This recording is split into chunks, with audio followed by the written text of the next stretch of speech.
ليه بتعمل في نفسك كده؟ ليه انت خدت الاجازه وما بتستغلش الاجازه في حاجات مفيده؟ اهم الحاجات المفيده اللي انت ممكن تعملها ان انت تقرا كتب. طب ايه هي الكتب اللي اقراها؟ من اهم الكتب اللي انت ممكن تقراها كتاب العادات الذريه. ده بيساعدك ان انت تعمل عادات جديده مفيده ليك، كويسه ليك، ويتخلص من العادات الوحشه اللي عندك. طب ايه اهم الحاجات اللي انا استفدتها، اللي تستفادها من الكتاب ده؟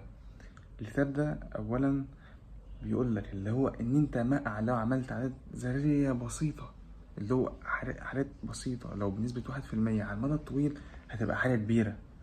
لان انت تفضل ثابت مكانك، لا ما بعملش حاجة، لا مش هعمل، لا انت اللي خسران. ولايك وسبسكرايب للقناة عشان وانتظروا فيديوهاتي الجديدة وباقي سلسلة الكتب الموجودة. واشوفكم مع فيديو جديد.